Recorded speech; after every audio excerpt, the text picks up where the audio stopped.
What's up, YouTube? This is Boston Chris. Welcome to my channel, Boston Chris Comics. Back with a brand new video, and it's been a little bit since I made one, which that tends to be my theme now. It's just, summertime is really just kind of a crazy time for me. There's a lot going on, but I get a chance to get on and make some videos, so I do that when I have a chance to. So I'm going to show you guys some books I picked up. This is stuff just from the last 2 weeks. This week and last week, so new stuff that I picked up. But yeah, just trying to kind of stay ahead of things, and I try not to fall behind, but it's just been a little bit tough. Just recently, almost so just because, we get summer, and then, different vacations and things like that, and then just, going out to different spots. I mean, summertime, winter is a little easier to kind of keep up with until we get to, like, Christmas, then it's, like, tough, but summertime is just, like, there's always something going on, there's always something to do.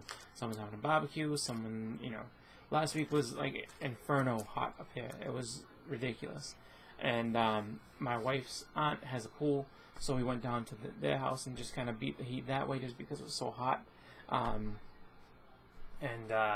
Spent the day out there doing that, and to be honest, it was just really awesome just to get away and do that.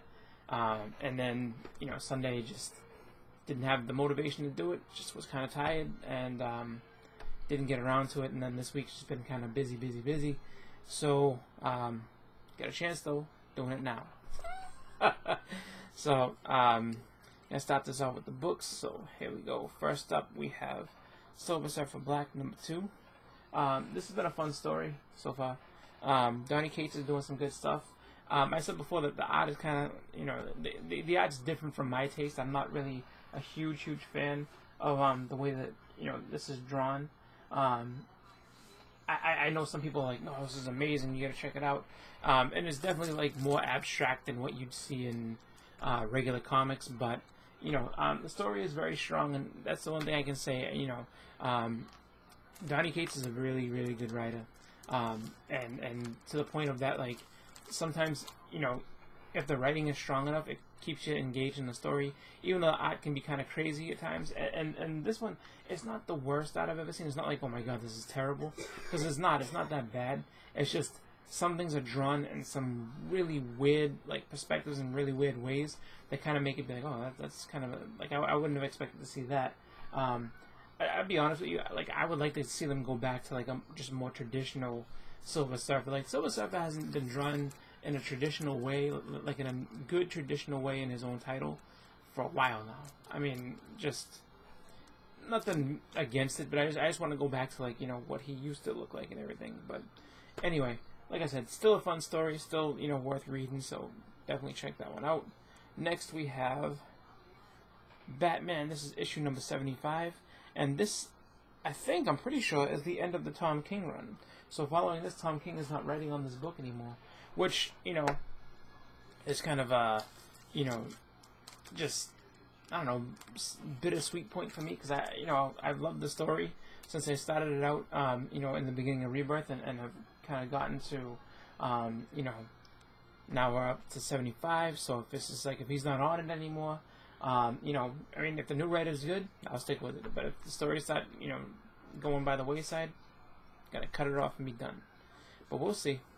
Oh, next I picked this up. This is, I thought it was really interesting, just because it was something that was, not to say that it's completely out of the ordinary, you'll never see it, but a story called Ragnarok, the breaking of Helheim. And so what this is a Thor story, produced by IDW, and Ragnarok, being Norse mythology, is kind of a, open thing, where, you have, just kind of a, I guess, because it's mythology, anybody can cover it, so you don't have to worry so much about, rights and things like that. I think it's more or less the, anything that you introduce that's kind of new to it, that is where you get into the rights and stuff like that, because then it's your character creation on some type of, public domain type character. But overall, It was pretty good. It's drawn by Walt Simonson, which I thought was pretty cool. And pretty cool story. I think I would stick with it to see where it goes, just because overall it was pretty nice. The art, it's Walt Simonson art, so it's pretty good stuff. It's funny though, just because looking at it, like the way the colors are, I feel like this would have benefited had it been on the old newsprint paper, and just kind of had that little bit of fade to it that like it used to have. It just looks a little too shiny to me, but overall I like it though. It's not a bad thing. It's not a bad book. Next, picked up the facsimile edition of Giant Size X-Men #1.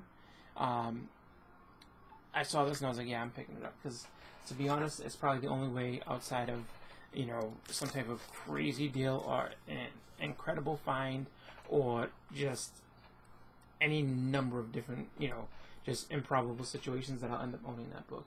So that I'm just kind of like, definitely picked it up just because I wanted to have it. Next we have Captain Marvel. This is issue number 8, so this is one of the ones that people were like, all like excited about and wanted to get it because there was news of a new character involved and everything. And this is the Carnageized cover by Lee In-hyuk, right? I guess that's how you say his name. Thought that was really cool. Next, we have Guardians of the Galaxy #7. Haven't read this yet, but that was an awesome cover. I just, I thought that was just really well done. I think I will say this much. Like, this is a really good cover, just for the mere fact that even if you don't read this, like this is the type of thing that will get you to go in and be like, oh my god, what's going on in that book? Really, really cool, and I think that was done well. So, Guardians has been really good. It's been written by Donny Cates, as said before, and just really, really done well. So, definitely, a story that I'm picking up and enjoying, from the get-go, and the reintroduction of, the Guardians into, just starting off at a new #1 with a new story. So Cates is really on fire with that.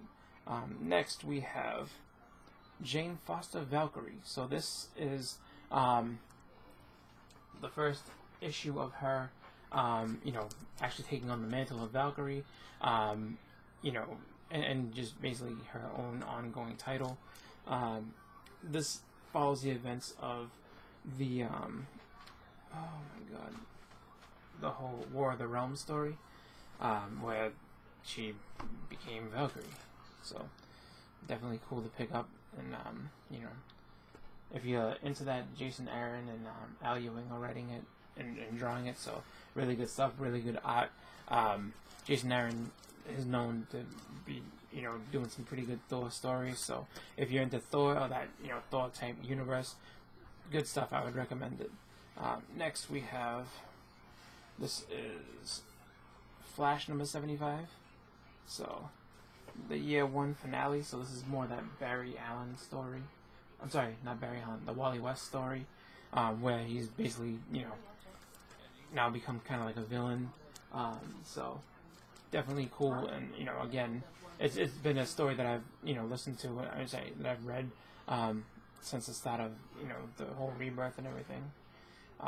Next up we have Batman Curse of the White Knight. So this is the sequel to the Batman White Knight story, where the Joker basically went ahead and became a just normal person, found a way to get out of his insanity, and basically presented a case that he actually wasn't as bad of a person. I mean, he presented a case that Batman is just as much to blame as he was for all the chaos and destruction that happened. And it was a really good miniseries by Sean Murphy. Really good stuff there, so definitely pick that up. If you haven't read White Knight, see if you can find it in trade, or if you can find the issues, and then pick this one up too, because it's really good stuff there. Sean Murphy's done a couple of really good stories. He did the Batman White Knight, and then Tokyo Ghost on Image. Both were really, really good. Next we have the history of the Marvel Universe, which I thought was pretty cool. You have, Mark Waid writing this, so you really, big, epic story that kind of explains all these different moments throughout the history of Marvel from the get-go of, basically from the Big Bang. And they do this issue up to, let's see, I read not all of this, but a good amount of it. So they get up to about Wolverine, and so they go about into, like, let's say, like the 1800s or so, because Wolverine's a teenager at this point, or it looks like a teenager. So to say, like, just a bunch of stories having to do with where everything came from, how things started. So this is the very, very, very, very beginnings of the Marvel Universe itself, up to like around the 1800s or so, and then they're gonna kind of, I guess, usher in down into, like, the 20th century, where you have the beginnings of the 20th century, where you talk about Captain America and World War II, and Super Soldier Serum, and all these other cool stuff that happened. So I think that's pretty cool that they're going to go ahead and give that, just kind of try to put an entire encapsulated history, based on, from when the actual universe started all the way up to, I guess, present day. We'll see how far they take that. Next up, I picked this up, and I didn't get any of the variants or anything like that, just because I was like, they didn't have any of the ones I wanted. I was hoping to find a blank, but they didn't have that, and they didn't have the Scotty Young one, but I was like, yeah, whatever. Not the end of the world, but House House of X #1. So, read through the story. The story sounds pretty cool. I like how Jonathan Hickman did it, in the way that, like, he's setting up for something big, and you can tell. There's all these different, all these different just factions of people that are kind of living around in the world right now, and as far as mutants and humans, and Magneto's like an ambassador for mutants living on Krakoa, and just kind of having all these different things going on, and it just seems like there's this really, really big overarching theme. Like, they have all these different little kind of guides within it that kind of tell you, who's now listed as an Omega level mutant, and it's taking place over a certain period of time, so that they're showing that, like, and this, this many weeks ago, that many weeks ago, 1 week ago, a couple hours ago, and it's kind of jumping around a little bit, and I know more will end up being revealed as we get closer to, obviously they go through the story, and with Powers of X and everything like that, just trying to, or Powers of 10, how they're calling it, but, like, there's just a bunch of different stuff going on with this, and you can tell they're just laying down the architecture for a lot of different interactions, and just pulling in the Fantastic Four, gonna go see, like, how everybody kind of fits into this. Like, they haven't mentioned, like, the Avengers or anything like that yet, but I'm sure that they'll be involved. Magneto kind of interacting with some humans, and just kind of saying, like, I made the mistake back in the day of worrying about the wolves in sheep's clothing and this and that, or wolves disguised as sheep.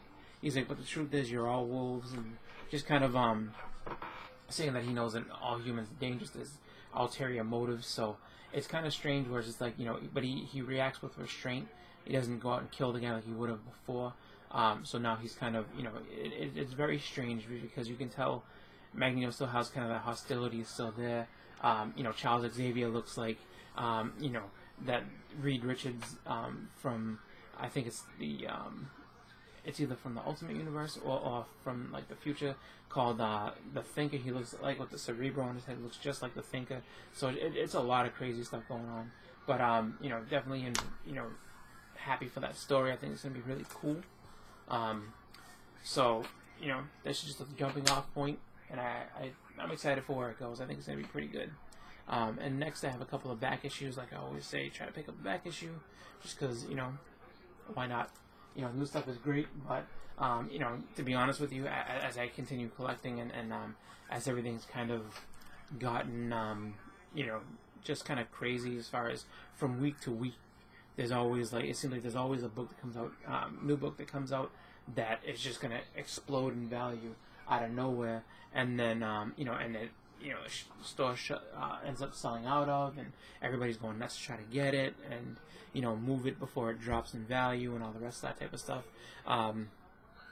And I mean, that's just kind of like the way of comics. I mean, you can't get too angry at that. But then again, it does kind of it is kind of bothersome if it's something that you like, something that you collect or were looking forward to, and then all of a sudden you get to the shop and it's sold out, or they either it's sold out legitimately or it's sold out. Whereas I mean, they've removed them all because they'd rather go and try to make a profit on eBay and then or wherever, and then or hold them back so they can go ahead and try to, I guess, satisfy like the subscribers, which I don't have a problem with that. Like if only a certain amount of people pre-ordered it, and then all of a sudden you find out, oh, guess what? Like this is gonna be a hot book. We gotta take it off so that we have enough of the subs. No problem. I understand people pull this. Nothing wrong with that. But it's just one of those things where it's just it does get kind of tougher trying to get newer stuff with that happening. So it's just like back issues, I think are kind of the way I'm starting to collect more. I mean, I always have, but I think that now I'm starting to transition more to getting more back issues, just because a lot of times it's fun to fill in runs of things that you've had in the past and just never got to get the full story, or just in general, just to kind of instead of going and getting new books all the time, kind of getting some books that, hey, you know what, like these books, or this is the book I've wanted for a long time and now I'm going to get it. So we'll see what happens. Like, I haven't completely sworn off of new stuff. I pick up new stuff a lot, but it's kind of just kind of finding that I may be switching over a little bit more, going more to back issues in my new collecting, but we'll see what happens. Just because I mean, there's a lot of pros and cons and back and forth with it all, like new books, because yeah, it's good to have the new stories, and you kind of you don't really want to fall out of what's new and what's happening, but you also don't want to on the other side, as some of these issues get to be more and more expensive, you don't want to drop a ton of money either. And then find out that if you really are interested and you really want to know, if you wait a little bit, it all comes out in trade anyway. So it's just kind of like just whatever floats your boat, I guess, type situation. But for now, I'm still into picking up newer stuff, but we'll see. As we go forward, though, here's some back issues I picked up. So here we have this is Iron Man 142. This is the first appearance of the space armor, which is kind of cool. Next we have Amazing Spider-Man 345. This is the second Cletus Cassidy, which is pretty cool. I have the first one, and just kind of getting all that. Not trying to get it actively, but like if you see a good deal and it's not like going to be really expensive, why not pick up some of those Carnage issues, just because it's better to have if you want to have the story, better to pick them up and have them rather than kind of wait around and or all of a sudden it ends up going, and now it's like a $50 book, and it's just like, yeah, don't So I was able to get that for pretty good money without having to worry about a lot. And then this one, actually, I'm kind of happy about, just because I picked it up and was able to actually get this for around $3 from an eBay, not eBay, sorry, from a guy on Instagram. And it's funny, you just kind of come crashing down to earth because nothing's happened with this whole Red Goblin thing. So we have Spider-Man 263 is the first appearance of Normie Osborn as a baby, which is, just, I mean, literally he's born, and, Harry Osborn has a kid, and they're like, oh, that's him, it's Normie, oh boy. It's just like, it's so funny because, Cable's first appearance as a baby is X-Men 201, and no one cares about it. Oh, here's Nathan. That's it. Like, it's just like, okay, his cameo as a baby, so. And then it's just like, you know, you go to the other, you know, you had to go to New Mutants for his actual first appearance and all the rest of it, but then, I don't know, I guess because he's still a little kid, you know, I guess his in continuity it works out, I don't know. But, you know, at one point people were paying, like, I want to say, more than $20 for this book at some point. And I was, you know, happy to be able to get it for $3, because this was dollar bin all day. I mean, this was absolute dollar bin all day. So pick it up for $3. I am happy with that. So that's it. That's my video. That's my stuff. Thank you guys all for watching. Again, this has been Boston Chris. I am off to go see the Red Sox play the Yankees and hopefully get another W. That would be great. But for that, I'm going to let you guys go. Hope everyone has a great weekend, and see you next time. I'm out.